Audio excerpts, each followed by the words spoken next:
ज्यादातर लोग law of vibration के बारे में तब सुनते हैं जब वो मोटिवेट होना चाहते हैं, लेकिन वो इसके एक बेहद ही जरूरी पहलू को मिस कर देते हैं, कंसिस्टेंसी ऑफ इंटरनल स्टेट। आपने देखा होगा कि कई लोग सुबह तो काफी पॉजिटिव होते हैं और अफर्मेशंस करते रहते हैं, लेकिन जैसे ही दिन में कोई छोटा सा भी चैलेंज आता है, उनकी पूरी फ्रीक्वेंसी क्रैश कर जाती है।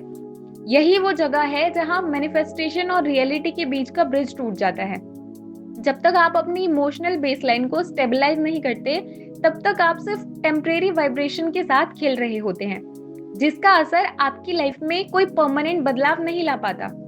असली वाइब्रेशन सिर्फ तब काम करती है जब वो आपके सबकॉन्शियस रिस्पॉन्स बन जाए, ना कि कोई ऐसी चीज जो आप सिर्फ मेहनत करके या फिर फोकस करके अचीव करने की कोशिश कर रहे होते हैं।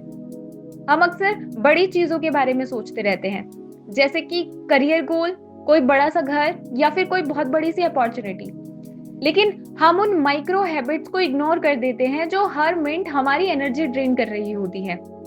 जैसे कि बिना वजह फोन स्क्रॉल करना, लोगों की बुराई करने में इंटरेस्ट लेना, या फिर सुबह उठते ही तुरंत निगेटिव न्यूज देखना। ये आदतें आपकी एनर्जी को लो फ्रीक्वेंसी फीडबैक लूप में बंद करके रख देती हैं। जब आपका दिमाग बार बार इन चीजों पर फोकस करता है, तो आपकी फ्रीक्वेंसी सबकॉन्शियस लेवल पर लो ही रहती है। अगर आप चाहते हैं कि आपकी लाइफ बदले, तो आपको अपनी डेली रूटीन में उन एनर्जी लीक्स को पहचान कर डिलीट करना होगा। जब तक आप अपने एनवायरनमेंट को टॉक्सिक इनपुट से क्लियर नहीं करेंगे, तब तक आपकी एनर्जी, आपकी वाइब्रेशन कभी भी उस पीक लेवल तक नहीं पहुंच पाएगी जहां से मैनिफेस्टेशन असल में शुरू होती है। वाइब्रेशन का मतलब सिर्फ खुश रहना नहीं है, ये इमोशनल इंटेलिजेंस का खेल है। कई लोग वाइब्रेशन हाई करने के नाम पर अपने असली इमोशंस को दबा देते हैं, जो कि सबसे बड़ी गलती है। जब आप गुस्सा या दुख महसूस करते हैं, तो उससे भागना या उसे इग्नोर करना आपकी वाइब्रेशन को और नीचे गिरा देता है।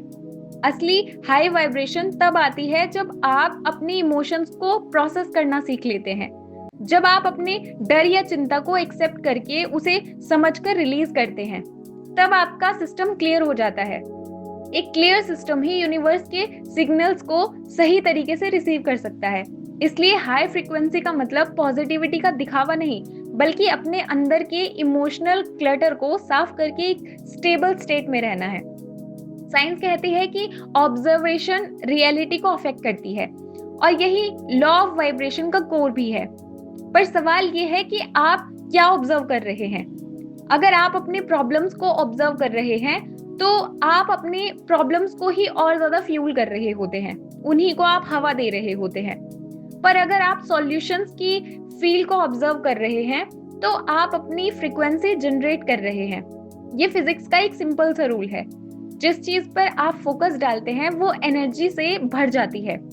जब आप अपने गोल्स को इमेजिन करते हैं, तो सिर्फ विजुअल मत बनिए, बल्कि उस फीलिंग को बॉडी में फील कीजिए।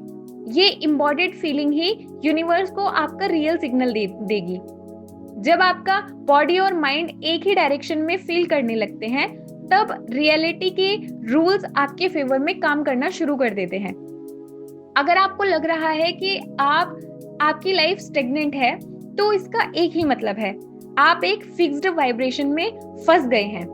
आपकी बायोलॉजी ऐसी है कि वो पुराने पैटर्न्स को ही रिपीट करना चाहती है। इससे निकलने के लिए आपको पैटर्न इंटरप्ट करने की जरूरत है। ये सिर्फ कोई मोटिवेशनल लाइन नहीं है, ये न्यूरोलॉजी है। जब आप अपनी फिजिकल स्टेट को चेंज करते हैं, तो आपके ब्रेन का न्यूरल फायरिंग पैटर्न बदल जाता है। अगर आप हमेशा एक ही जगह बैठकर काम करते हैं, तो अपनी जगह बदलिए। अगर आप हमेशा एक ही तरह का म्यूजिक सुनते हैं, तो अपना म्यूजिक टेस्ट चेंज कीजिए।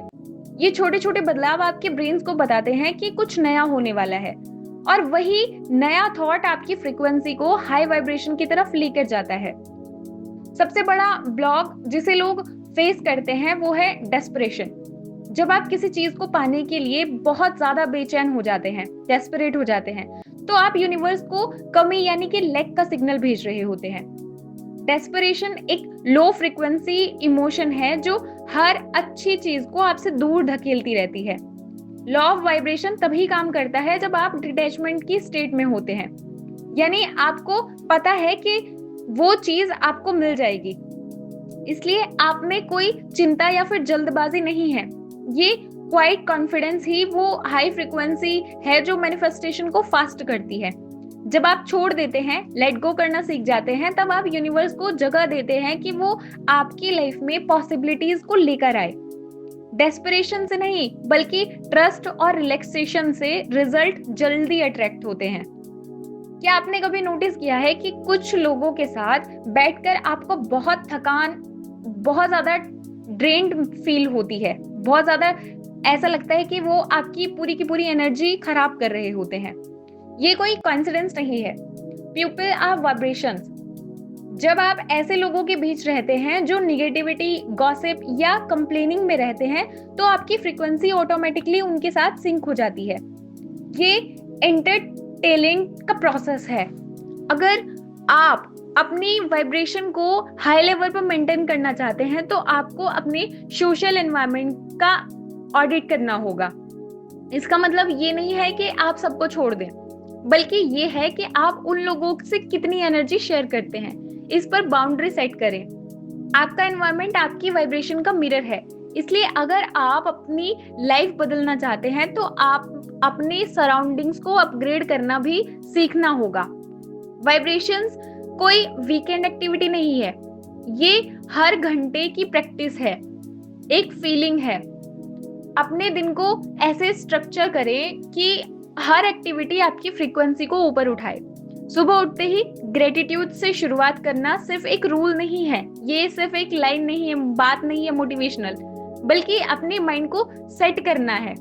दोपहर में काम के बीच में माइंडफुल ब्रीदिंग करना आपके सिस्टम को रिचार्ज करता है। शाम को अपने दिन का रिव्यू लेना कि आपने कैसा फील किया, यह आपको सेल्फ अवेयर बनाता है। ये छोटी छोटी प्रैक्टिसेस आपके इंटरनल वाइब्रेशन को एक कंसिस्टेंट रिदम में रखती हैं। कंसिस्टेंसी ही वो सीक्रेट इंग्रेडिएंट है जो ऑर्डिनरी लोगों को एक्स्ट्रा ऑर्डिनरी रिजल्ट दिलाती है। जब आपकी रूटीन में एक हाई वाइब एक्टिविटी शामिल हो जाती हैं, तो आपको मेहनत नहीं करनी होती। आपका जीवन ही एक हाई वाइब रियलिटी बन जाता है। आप चीजों को ऑटोमेटिकली अट्रैक्ट करना शुरू कर देते हैं और मिरेकल्स शुरू होते हैं। आपकी लाइफ आपके पुराने वाइब्रेशन का ही रिजल्ट है। ये चीज आपने कई बार सुनी होगी। आज जो आप देख रहे हैं, वो आपने कल क्या फील किया था, उसका रिफ्लेक्शन है। इस फीडबैक लूप को समझें। जब लाइफ में कुछ बुरा हो, तो उसे किस्मत मत मानिए, फेट मत मानिए, उसे एक डेटा पॉइंट की तरह देखिए। ये डेटा आपको बता रहा है कि आपके सबकॉन्शियस वाइब्रेशन कहाँ पर है। अगर आप गुस्से में हैं, तो लाइफ आपको और गुस्से वाली सिचुएशंस देगी। अगर आप काम हैं, तो लाइफ आपको सॉल्यूशंस प्रोवाइड करेगी। इस फीडबैक को स्टडी करें। जब आप लाइफ को एक मिरर की तरह देखना शुरू करते हैं, तब आप विक्टिम नहीं रहते। आप उस मिरर के सामने खड़े होकर अपनी शक्ल यानी अपनी वाइब्रेशन को बदल सकते हैं, और मिरर अपने आप वही रिफ्लेक्ट करेगा जो आप अंदर से फील करेंगे।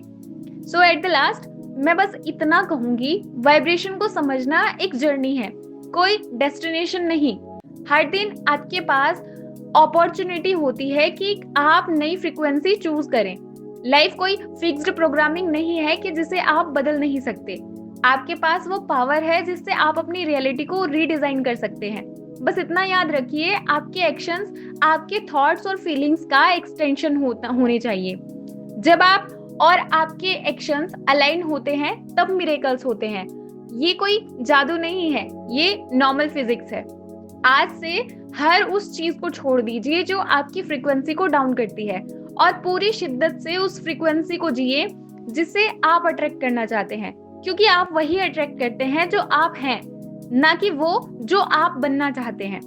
So thank you so much for listening me, and thank you so much for your precious time. ध्यान रखिएगा, अवेयर रहिएगा। God bless you.